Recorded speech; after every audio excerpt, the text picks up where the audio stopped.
call this meeting of the Fremont County Commissioners to order. If you would please rise and join us for invocation by Luke Kennedy from Vineyard Church, Canyon City, followed by the pledge. Good morning, sir. Good morning. Good morning. If you pray with me. Heavenly Father, we thank you for this new day, for these commissioners, and for all the people who serve in Fremont County. Bless them as they work today. Give these leaders the wisdom and understanding they will need to address the agenda before them this day. In Jesus' name, amen. Amen. Amen. I Pledge allegiance to the flag of the United States of America and to the republic for which it stands, one nation under God, indivisible, with liberty and justice for all. Thank you. Roll call, please. Commissioner McFall. Present. Commissioner Bell. Present. Commissioner Grantham.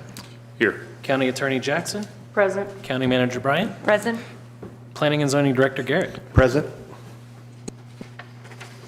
Okay, next we move on to approval of the agenda. There is a correction on the second page, number 6. Man, there's a lot of feedback here, Lenny, something. We need to change, good, I bet, it's pretty loud. I hear me too. The date should be February 14th, 2024. Mr. Chair, with that change, I move to approve today's agenda. Second. It's been moved and seconded to approve today's agenda with that change. Any further discussion? Roll call, please. Commissioner Bell. Aye. Commissioner Grantham. Aye. Commissioner McFall. Aye. Motion carries. On to the consent agenda. We'll notice that there are no scheduling of public hearings on this one. Mr. Chair, I move the approval of the consent agenda. Second. Has been moved and seconded to approve the consent agenda. Any further discussion? Roll call, please. Commissioner Grantham. Aye. Commissioner Bell. Aye. Commissioner McFall. Aye. Motion carries. On to administrative and informational. We'll start with County Manager Sonny Bryant's report. Good morning.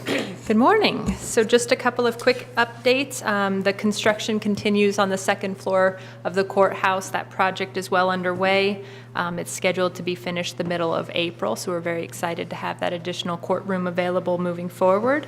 The Pathfinder Park Community Center, so we did the full review of the 65% design, and we're also going through all of the technology aspects of that project. And so we are doing a groundbreaking ceremony on March 2nd, which I don't know if one of the commissioners will emphasize a little more, at 3 o'clock.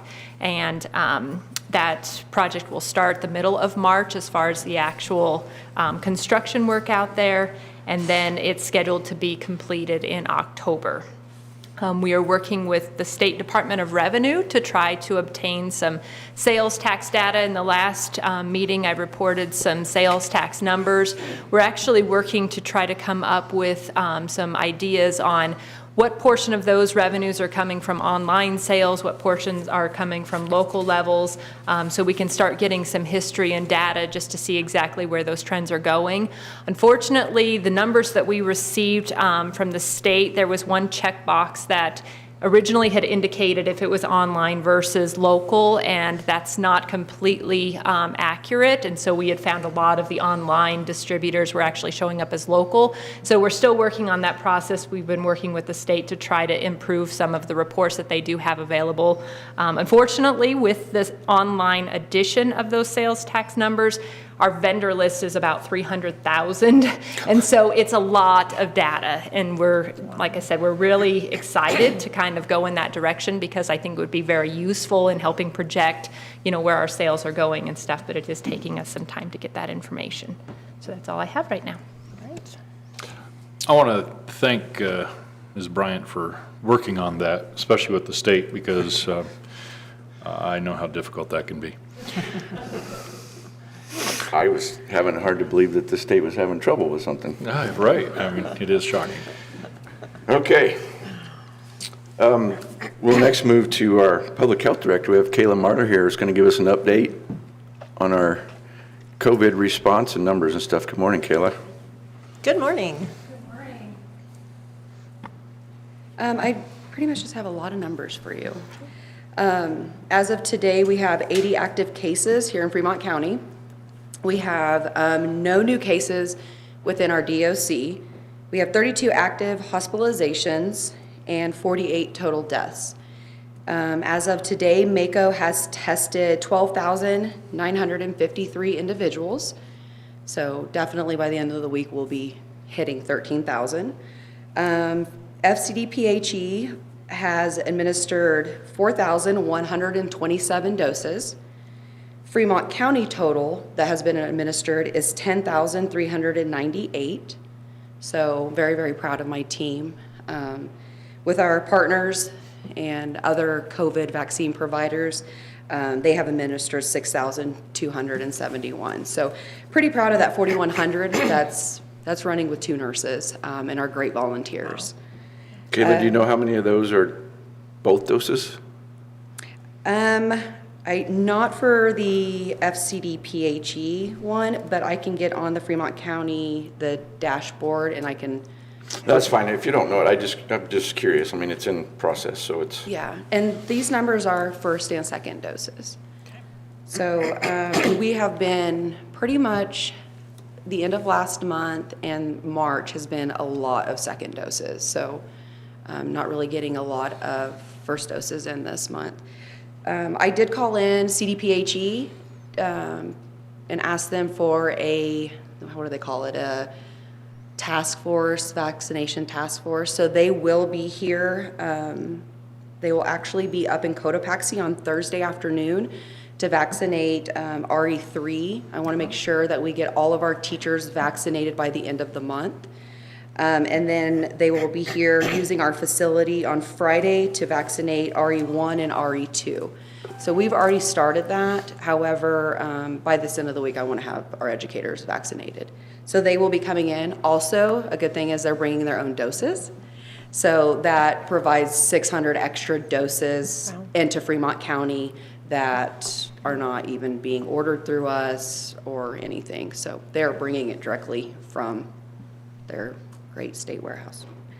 Right now, we also are collaborating with St. Thomas More, and they are assisting with our 65 and up waiting list. I don't have a number because that's in a Google Doc, so it's a working document all the time.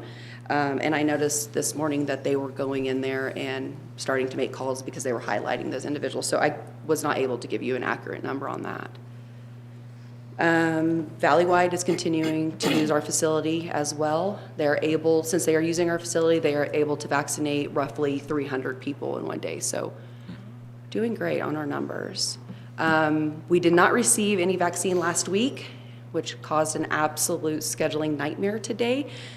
We do not have any vaccine. We had a clinic scheduled for this morning. We have contacted everybody and asking them to come on Friday, or they can come after, fingers crossed, our vaccine gets here at 11:30 today, or we're not going to be able to provide vaccines today. So big barrier, and that was due because of the weather. So it needs to get here today because of that storm that's coming again tonight, possibly, right? Yeah, so Okay. if that comes, we should be sitting on around 900 doses, so we should be comfortable for the rest of this week. So Kayla, the miracle that is DOC and no new cases, is that because they ran out of people to get, never mind. I'm sorry. Yeah, Because they all had it already. Yeah, that's a good number though, that we're not seeing no new ones. DOC did reach out, which is fantastic, and before they were receiving vaccine and they were shipping it back to CDPHE, they get their vaccine directly from the federal government. And so my question was, if you don't use all of those doses, why are you not leaving them here in Fremont County instead of sending them back?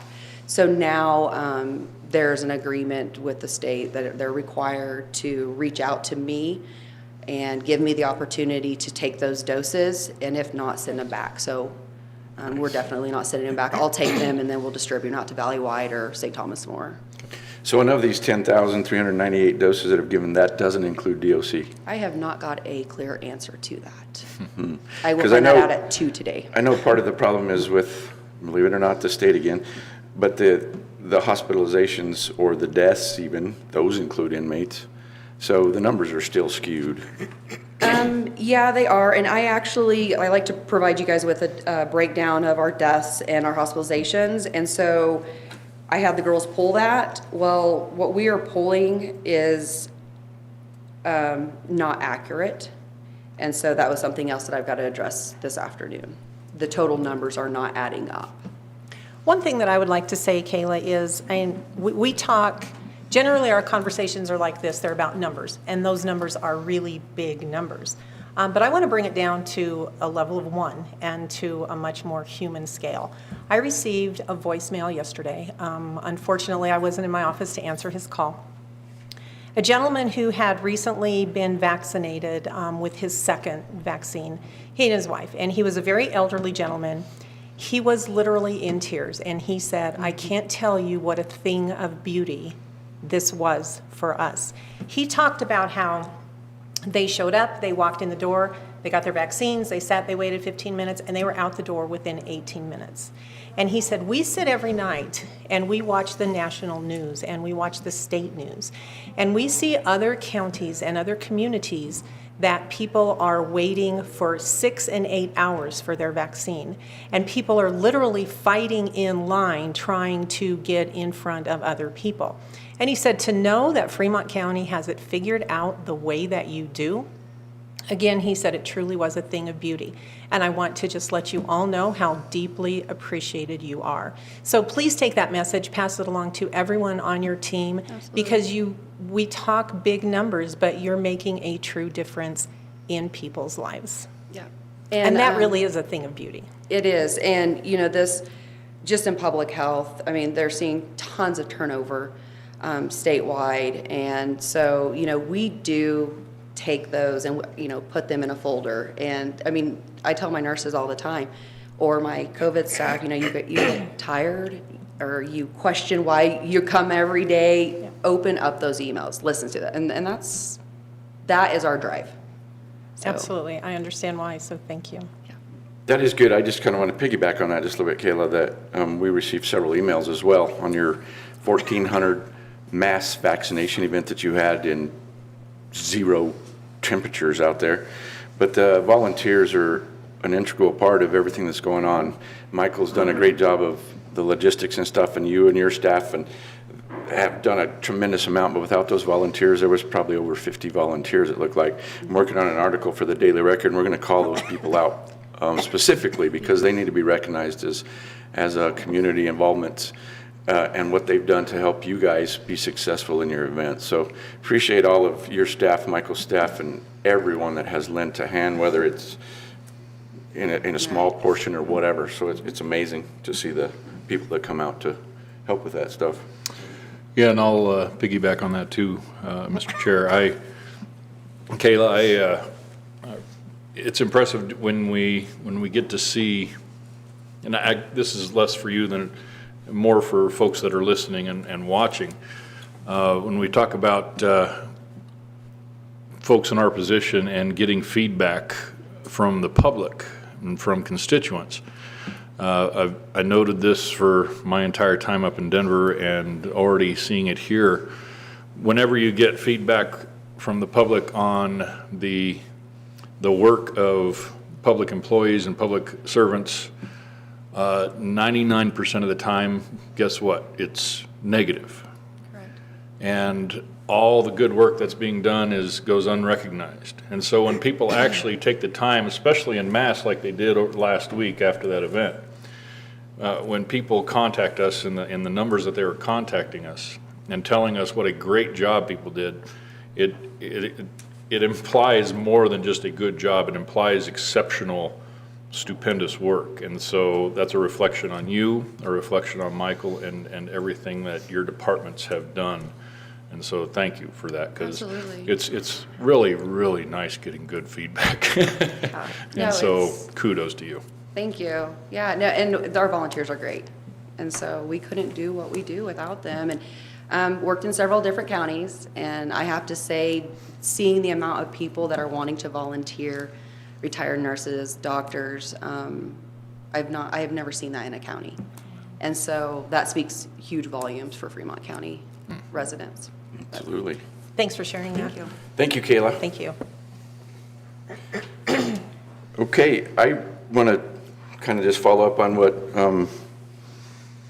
Sonny was talking about, and the groundbreaking on March 2nd at 3 p.m. at Pathfinder Park. It's for the building out there. It's been an exciting journey. We're getting close, and I think it'll become more real when we actually stick shovels in the dirt, when they start pushing dirt out there. So it's almost there, so it's pretty exciting. So invite everybody to come out if they'd like to or whatever. I'm excited. I'm going to be there. We'll put it that way. One other thing I just wanted to mention, as we all know, the reintroduction of wolves passed on the ballot last year. It pretty much passed because of Boulder and Denver voters who will not be affected by the wolves. They're going to transplant wolves, the plan is, into the western slope. It's going to affect agriculture, ranchers hugely. It's going to affect wildlife. It's going to affect everybody, I think. There's a committee formed through Colorado Counties Incorporated, which I'm a part of, and we have a meeting scheduled again, I believe it's this week, with the head of the DNR, which is Dan Gibbs, and the head of CPW, which is Dan Prinslow, and trying to just have a word in on the implementation of the plan of reintroduction. It's going to happen whether we like it or not. Not that we agree with it, but we hope that we can make it where it's the least impact possible. So we'll try to get it done correctly and get it done right and not jump at it real quick. The governor at one point had pushed them and told them, we just want it done now. The voters approved it. Let's do it. You can't do that. There's going to be a lot of long-term effects to wolves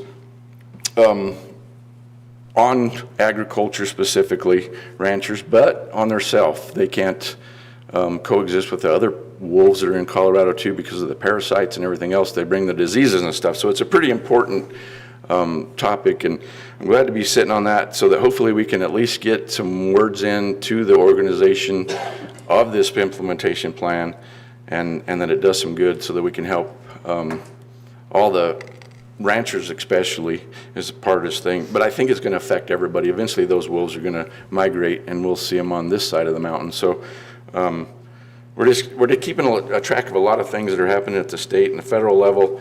It's some of it, it's kind of scary, but we're watching out for the best interests of Fremont County, of course, but then Colorado as a whole too. So anybody has any concerns on anything that they see happening in the state, feel free to reach out to us. And if we're not already watching it or looking at it, trying to get input on it, we'd be glad to do that as well.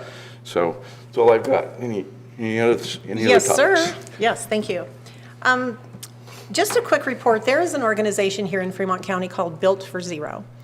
It's a homeless organization. Well, it's an organization of entities and agencies coming together to work for the homeless on their behalf to try and find them homes. There are more than 80 communities currently in the United States who are working through this particular model. I think this model is completely different than anything I've ever heard of before because it's very, very personal.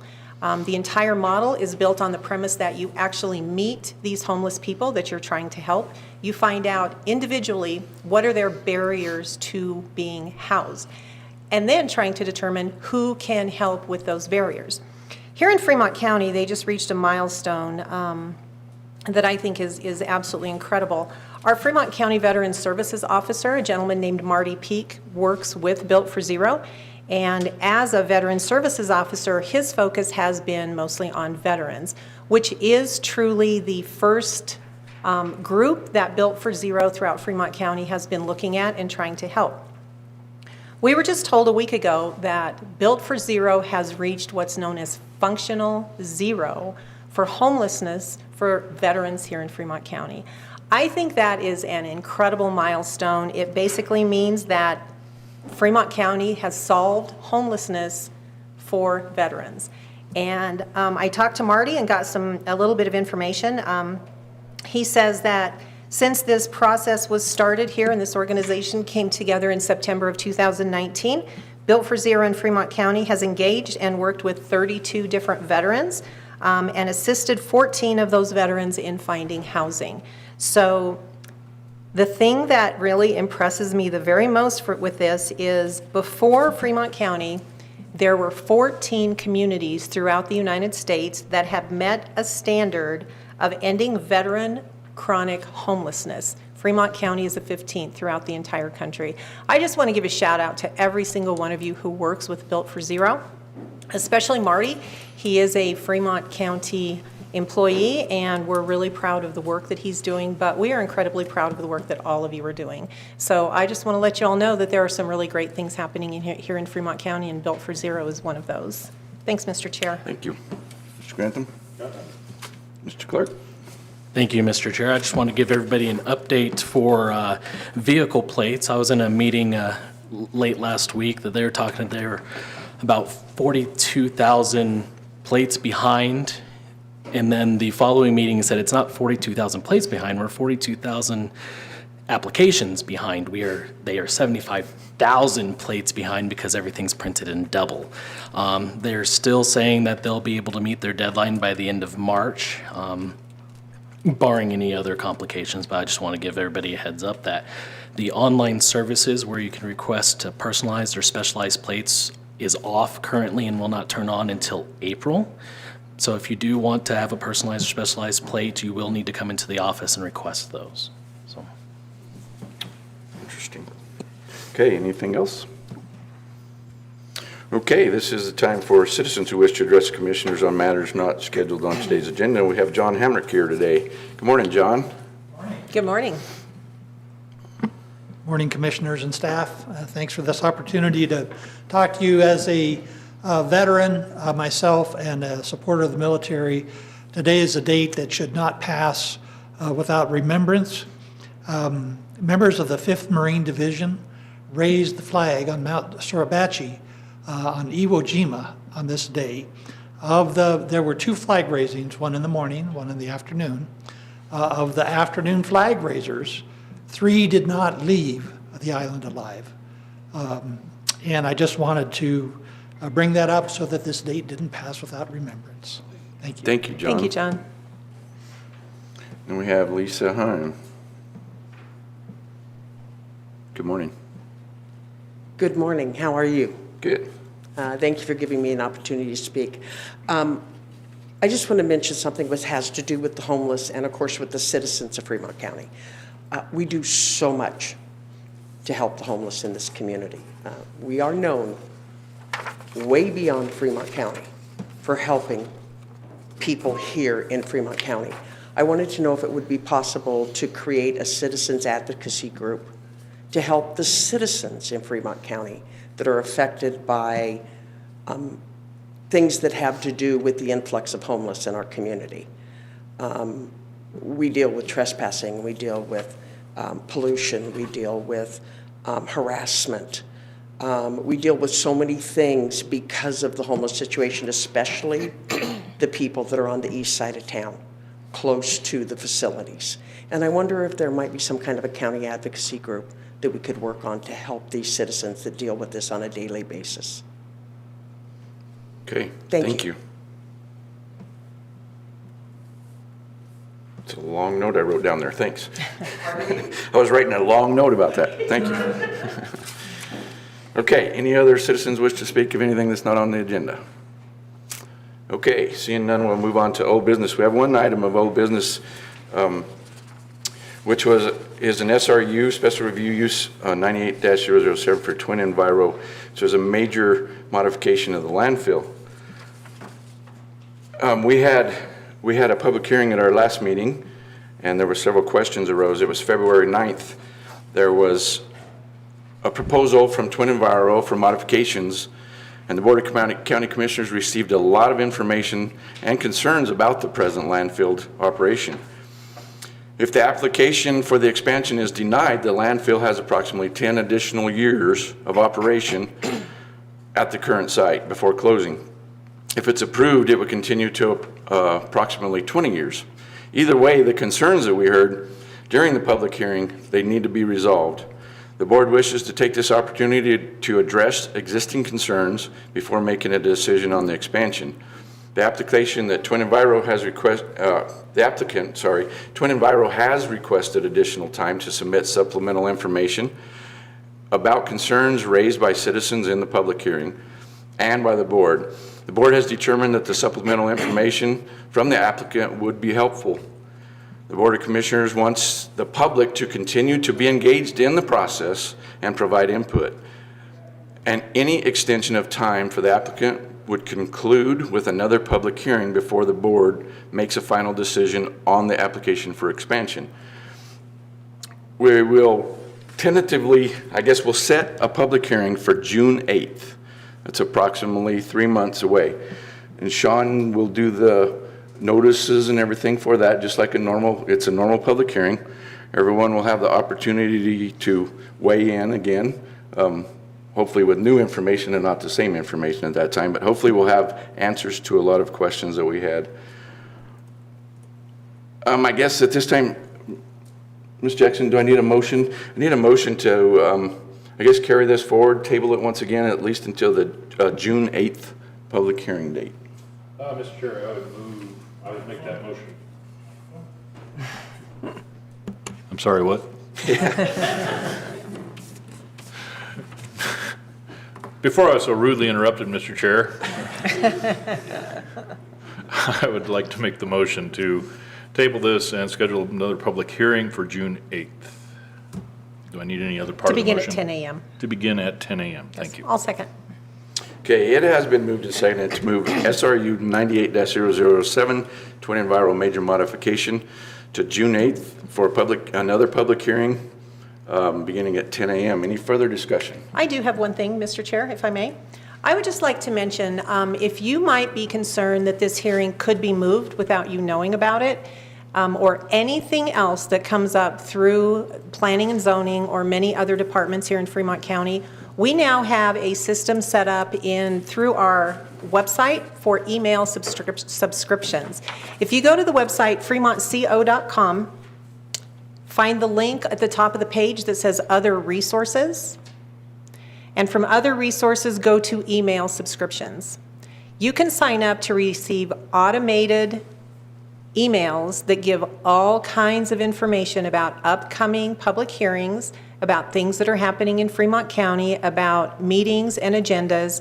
So anyone who is interested in receiving those subscriptions, as I said, fremontco.com, Other Resources, and Email Subscriptions.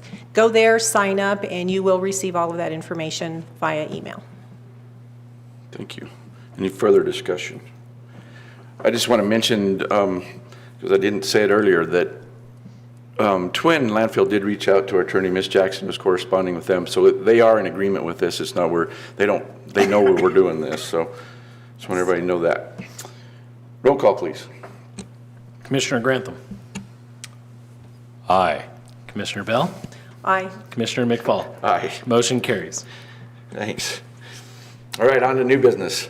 The first item on the agenda is a Southern Colorado Economic Development District presentation. We have Representative Michael Yerman here today, who's a disaster recovery planner, and I'll ask Commissioner Bell if she wants to bring this in. Sure. Good morning, Michael. Thanks for being here this morning. Thank you for the invite. Some folks may be aware that Fremont County at one time was a member of the Southern Colorado Economic Development District, and for a variety of reasons, we pulled away from that organization a few years ago.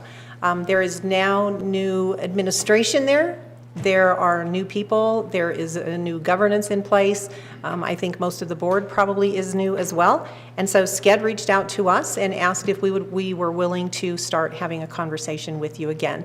I was very happy to do that, had a chat with my fellow commissioners as well as some of our staff here in Fremont County, and I think everyone is eager to move forward, understanding that there's kind of a big deal that's coming right now that SCED is going to be helping Fremont County with, and I believe Michael is going to be explaining that a little bit this morning, as well as giving kind of an overview about SCED. So Michael, thanks for being here this morning, and I'll turn it over to you.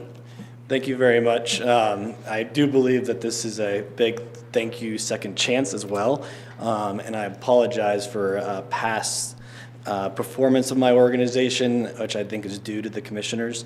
And so we intend to right that wrong this year. And that's actually one of our primary duties is the Comprehensive Economic Development Strategy Update that the EDA just told us is due on September 30th. So we are going to either perform really well or we're not, but we will. But you'll know by the end of this year where we stand in Fremont County.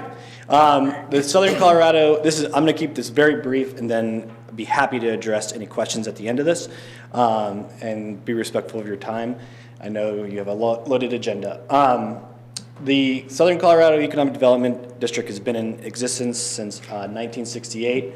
In 1965, the Congress established the Public Work and Economic Development Act, which established economic development districts.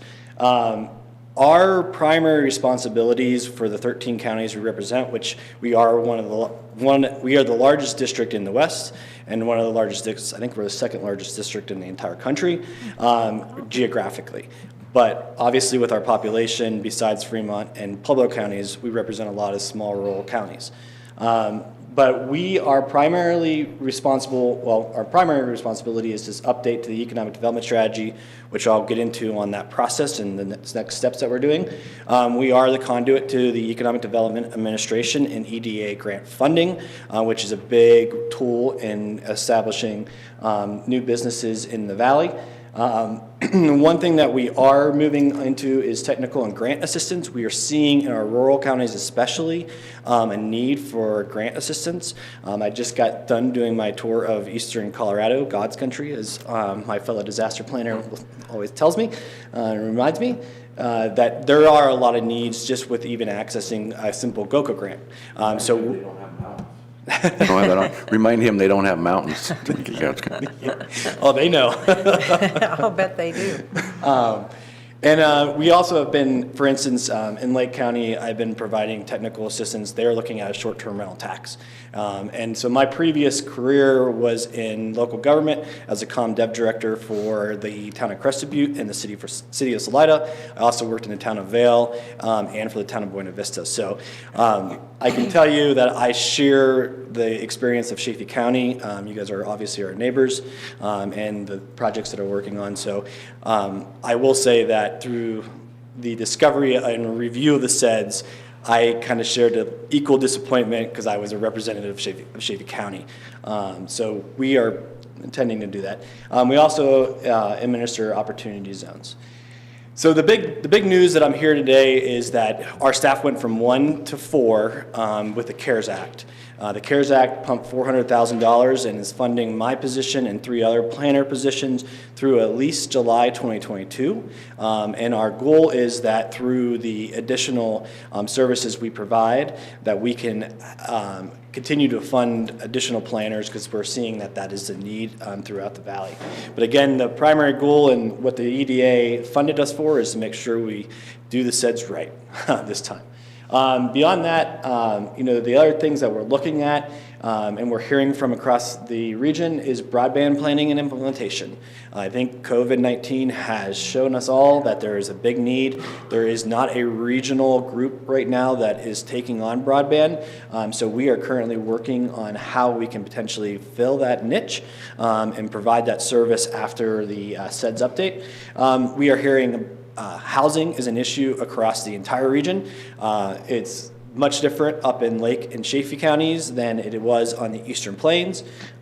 We have a housing shortage supply up in my region and probably here, and we're working on how to do development incentives to keep builders going with construction costs rising, and with super low interest rates, we're seeing rises in housing prices in this region. And then out in the Eastern Plains, one of the biggest things that I saw was the lack of downtown development and mixed-use development and access to capital. So I just did a pitch to DOH to try to bring redevelopment funds for the 6 counties in the Eastern Plains to do low interest loans to actually do mixed use financing, which is kind of the big gap because banks either lend on residential out there or commercial, and actually banks tend not to lend at all. So we're trying to get some additional capital.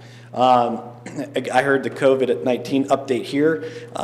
As you very well and eloquently pointed out, your staff is doing a fantastic job. So that is not a niche that I don't think my services would be needed here. And again, we're not trying to reinvent the wheel. As you saw, we're a small organization. And then the SBA loans, there's a history behind that. I'm not going to get into that, but there is an attempt to try to bring that back into Pueblo and the southeastern Colorado region out of Colorado Springs, and grant writing services.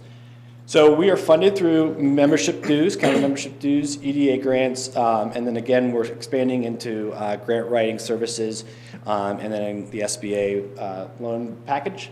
The one thing that I can tell you that is a big observation for me in working in local government, and whether, we are tied intimately to the EDA and the EDA grant process.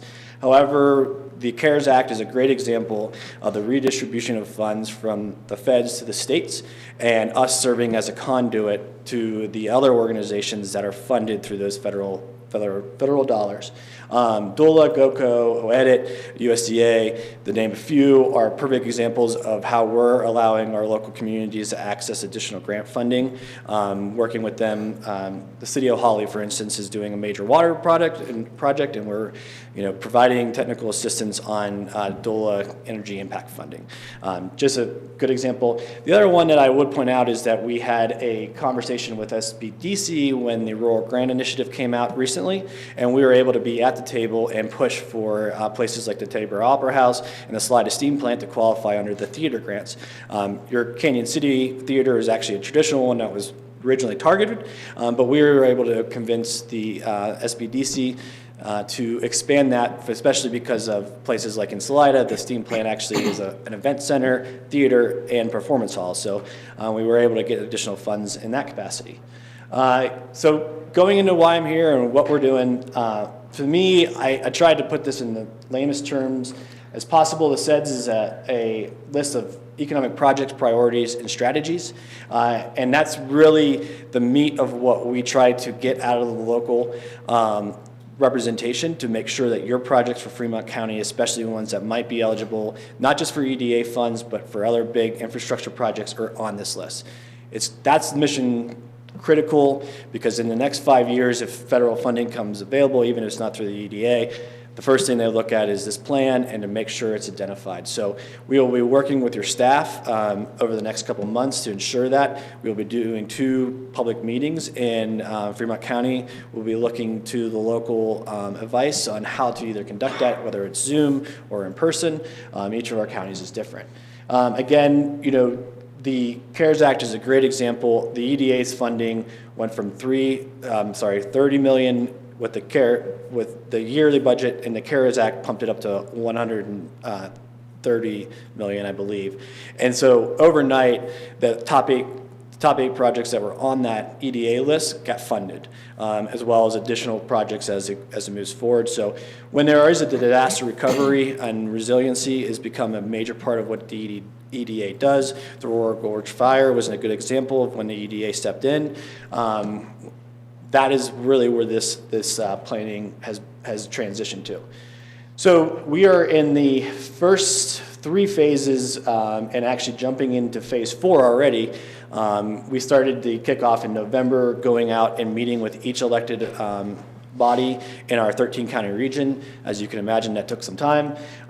We have been doing on the back end discovery, which is my job, which is to make sure that I don't ask your staff to reproduce things that already exist.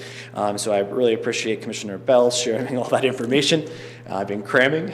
There was a lot, wasn't there? There Yes. was, which is great. But I would say thank you for not reinventing the wheel. Yes. Yeah. No, I again, having worked in local government and doing these processes, I understand how busy your staff is, and so I truly appreciate the work that was done and not asking for it again. So the SWOT analysis is coming, and we'll be looking to the commissioners to set 2 local meetings in either April, May, or June. We're trying to kick off, we're trying to focus on about 3 counties at a time.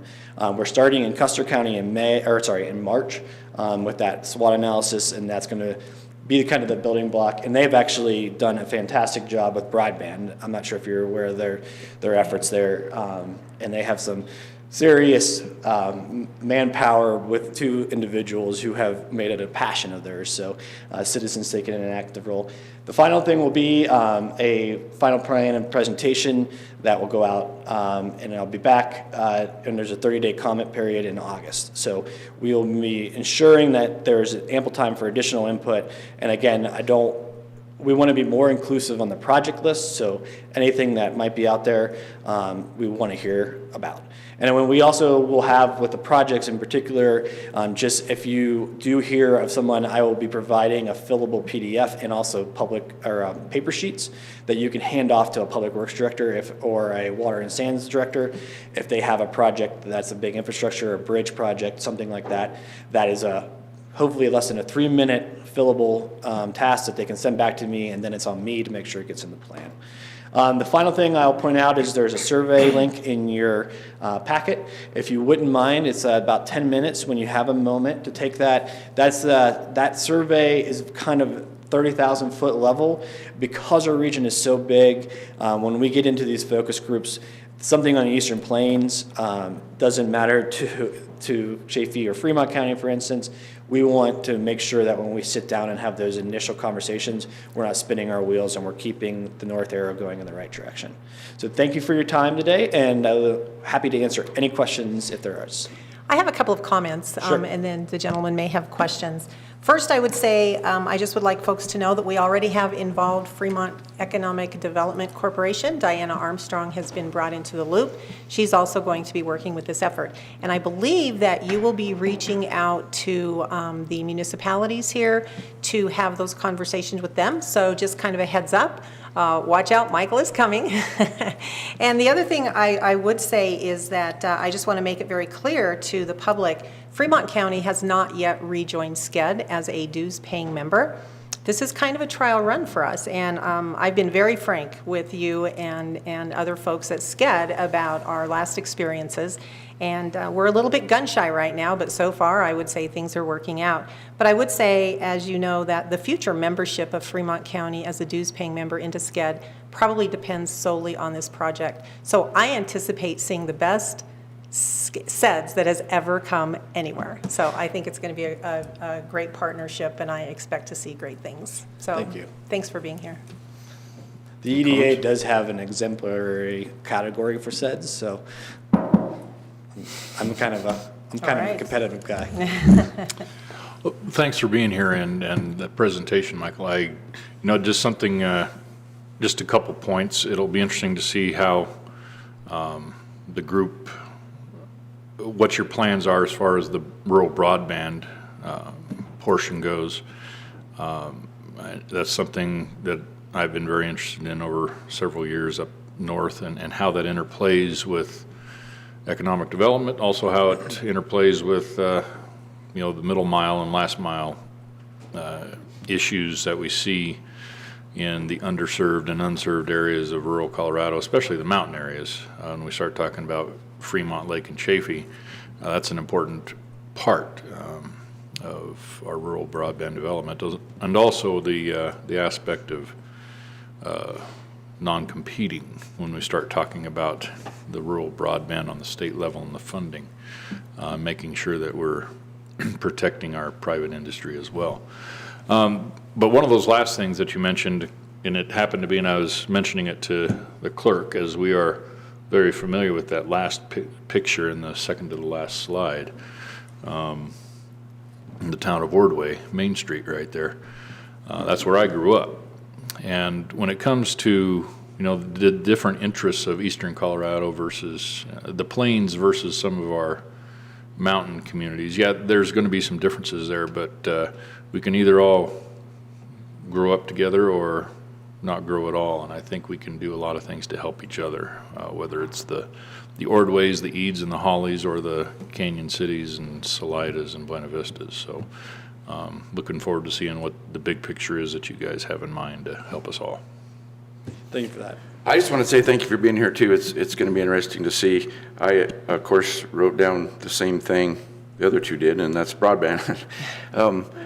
And the western part of the county, we have spotty, to say the least, broadband. Where it even is available, it's very terrible. And I think COVID has kicked that in, and it's really pushed it nationwide, actually. I'm on a National Associations of Counties Broadband Steering Committee as well, where this is a national problem. We're trying to figure out how to make broadband more available, and of course funding is is the biggest problem of it.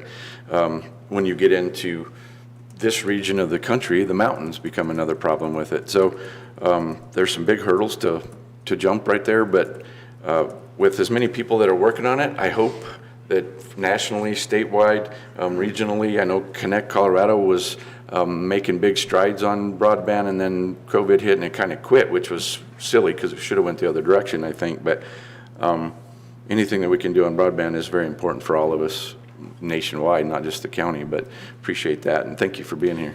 Yep, and one real interesting, your neighbor, Custer County, is becoming a model for this. They just received $1 million from the EDA for their broadband project. So we're hoping to replicate that success. It's a tower project that is serving the mountains in that valley. So that, knock on wood, that keeps moving forward, and we can actually replicate that because it is, as you said, in the mountains, it becomes extremely difficult. So thank you. Okay, thank you. Thank you for the opportunity. Thanks so much. All right, next on the agenda, patiently waiting. Got a minor subdivision 20-007 for Lazy J Ranch. It's a request for approval of minor subdivision that will create a total of 2 lots. The subject property is located at 7th Street between Grant and Illinois and Penrose. And it is zoned agriculture suburban. And we have Leland Jenkins here this morning. And sidekick Justin, looks like. Good morning. Good morning, gentlemen. In case you guys get out of hand. Okay, it's a bodyguard, huh? Oh, he brought the muscle. Okay, gotcha. So Leland, tell us what you've got going on here. Basically what happened is my mom passed away last September and she left the property to me. We had no use for the house. We've all got our own properties in Penrose and stuff, so we've decided to do a minor subdivision to separate the house, and I'm going to keep the alfalfa field and stuff to the west, and we're going to sell the house and the 4 acres.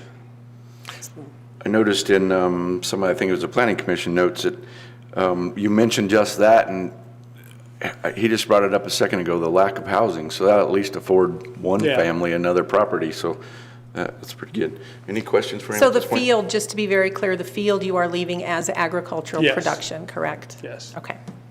I have nothing else at this time. Anything else at this time? Can I get a staff report, please? Sean? Yes, good morning. So we have received all minimal submittals required for a minor subdivision. There is one contingency, and that is a couple changes to the plat with a couple notes on there. The first is replacement of any non-conforming structures for any reason shall be in compliance with the development requirements of the zone district at the time of construction. And the other is that access for Lot 2 will be limited to Grant Street. They are requesting deferring the drainage requirement until time of development. The department didn't have any concerns with that as they're just breaking off the hayfield and development's not planned or known at this time. Any questions of Sean? I have none. Shut that off so I can hear him, then I'm about to forget to turn it on after time. I do have a motion when you're prepared, I'm Mr. ready. Chair. This is a really straight up, I think, very simple subdivision for us to take a look at. We truly appreciate everything being included. Staff always does a great job in reviewing all of the information. It makes it a lot easier for us when we sit down. We have 106 pages worth of stuff to look at. So virtually any question, as you probably know, virtually any question that we would have already has been answered for us. So I just kind of want to make the public be aware that we have looked at this, we know all of the information that's involved here, and we're not simply saying, okay, let's just do this. It seems pretty straightforward to me. So, Mr. Chair, with that, I move to approve minor subdivision 20-007 for the Lazy J Ranch. And this motion does include the one contingency with both statements. The replacement of non-conforming structures in compliance at the time of construction, as well as access to Lot 2 will be limited to Grant Street only. Second. It has been moved and seconded to approve minor subdivision 20-007 for Lazy J with the contingencies as specified. Any further discussion? Roll call, please. Commissioner Bell. Aye. Commissioner Grantham. Aye. Commissioner McFall. Aye. Motion carries. Thank you, gentlemen. Okay, thank you. Thanks for being here. Okay, next we turn to number 3, which is appropriating additional sums of money to defrayed expenses in excess of the amounts budgeted for and appropriated by Fremont County, Colorado in the budget year ending December 31st, 2020. I will turn to County Manager Sonny Bryant. Thank you. So this is one of the final steps that we have in the budget process. So in 2019, we approved a budget, and during that time, there were a lot of things that we didn't anticipate. I wish we could go back in that time because it was a lot more peaceful prior to COVID and everything else that was happening. But in spite of that, right now we are requesting a supplemental budget. So the funds that we are requesting is for general fund, so it's $2.6 million. That is almost the amount of funds that we received from the CARES Act, so that was right around $2.4 million. We did all of those grant programs, which was just over $1.8 million, which is a large portion of this, and then did have quite a few other fees and costs that came up during that time. So the supplemental budget of the $2.6 million is for that. For the Department of Public Health is $175,000. Again, the majority of that is specific to COVID, and the revenues that actually came in for COVID would help defray those expenses. The Capital Expenditures Fund, so we actually did receive a couple of grants. So we're working on the Grandview Bridge project. We're working on additional EPA grants. We've started the Pathfinder Park project. We started the courthouse project. So all of those play into a factor of the Capital Expenditure Fund needing to be amended. The Sales and Use Tax Fund of the $670,000. So we did purchase the building at 1901 East Main Street. With that and the refinance of some certificates of participation, that's where that fund needs to be amended. And then the Marijuana Enforcement Fund. So the Sheriff's Office did receive an additional grant for some equipment in that fund, and so that budget needs to be amended as well. So the total amendment of all of those funds is $3,845,000, of which that will come, the amounts will be amended accordingly. Mr. Clerk, we'll need a resolution number. 11. Thank you. All right, Commissioners, any questions, comments, concerns, motions? Nope. Mr. Chair, I would move that we approve resolution number 11, appropriating additional sums of money to defray expenses in excess of amounts budgeted for and appropriated by Fremont County, Colorado for the budget year ending December 31, 2020. I second. It has been moved and seconded to, approve resolution number 11 for the additional sums of money. Any further discussion? Roll call, please. Commissioner Grantham. Aye. Commissioner Bell. Aye. Commissioner McFall. Aye. Motion carries.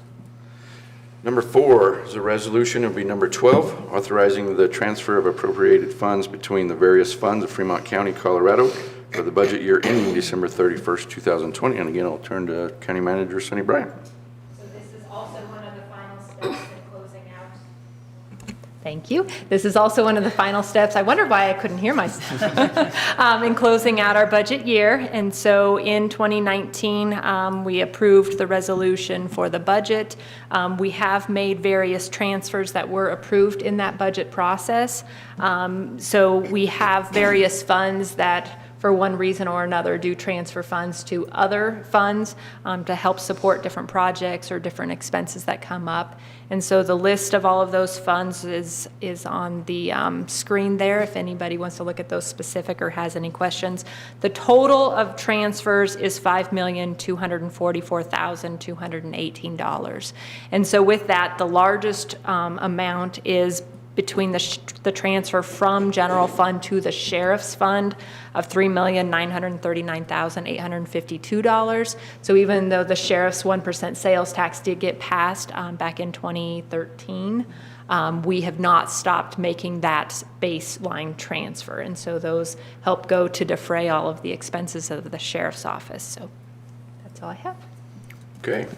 All right, Mr. Chair, I have no questions. As usual, Sonny does an excellent job of explaining it to even the most financially challenged, I think. So I move to approve resolution number 12, authorizing the transfer of appropriated funds between the various funds of Fremont County, Colorado for the budget year ending December 31st, 2020. Second. It has been moved and seconded to approve resolution number 12, authorizing the transfer of appropriated funds between various funds of Fremont County. Any further discussion? I want to point out, Sonny, thank you for the description of the $3.9 million to the Sheriff's Department. When that question was asked, it was promised to the citizens that the county would not quit funding that as well, so that it wouldn't just be dependent on the 1% sales tax. So I think that's important. Sheriff's Department is starting to become in better and better shape all the time, and I think that needs to continue as it is. Roll call, please. Commissioner Bell? Aye. Commissioner Grantham? Aye. Commissioner McFall? Aye. Motion carries. Item number 5 will be resolution number 13, amending the March 2019 edition of the Fremont County Personnel Policy and Procedures Manual, Chapter 7, which is leave and adding Chapter 7, leave and adding Chapter 14, which is a whistleblower policy. And again, I'll turn to County Manager Sonny Bryant. Thank you. So the changes that were made in Chapter 7 for our leave policy, it was based on the passing of the Healthy Families and Workplace Act. And so I appreciate all of the work that Ms. Jackson and Tammy Childs have put in to go through and thoroughly review that entire act, and then go through and review our policy locally just to make sure our policies are in line. So there were a couple of changes that needed to be made to our local policies to make sure we're in line with that. So that's that piece. And then the whistleblower policy, so we did have an audit done on some of our federal grant programs, and one of the things that we hadn't incorporated in our personnel policy was a formal whistleblower policy, and so that's the addition of this, is to make sure we're in line with all of those grant programs as well. Okay, Ms. Jackson, anything to add on that? Nope. Okay, thank you. Commissioners? Nope. For a motion then. Mr. Chair, I'd move that we approve resolution number 13, amending the March 2019 edition of the Fremont County Personnel Policies and Procedures Manual, Chapter 7, leave and adding Chapter 14 whistleblower policy. Second. I had that same hesitation on that point. So it has been moved and seconded to approve resolution number 13, amending the March 2019 edition of the Fremont County Personnel Policies and Procedures Manual. Any further discussion? Roll call, please. Commissioner Grantham? Aye. Commissioner Bell? Aye. Commissioner McFall? Aye. Motion carries. The last item on our agenda is for reappointment of Larry Baker to the Board of Zoning Adjustment for a 3-year term ending February 14th, 2024. We did receive a letter from Larry Baker, who does currently sit on the board, wishing to continue his service on that board. Mr. Chair, I believe Mr. Baker from Florence does an excellent job for the county, serving on a couple of our different boards. I was happy to see that he's willing and interested in continuing to serve on the Board of Zoning Adjustment as well. So I move to reappoint Larry Baker to the Board of Zoning Adjustment for a 3-year term that will end on February 14th of 2024. Second. Has been moved and seconded to reappoint Larry Baker to the Board of Zoning Adjustment for a 3-year term ending February 14th, 2024. Any further discussion? Roll call, please. Commissioner Bell? Aye. Commissioner Grantham? Aye. Commissioner McFall? Aye. Motion carries. No further business before us. We are adjourned.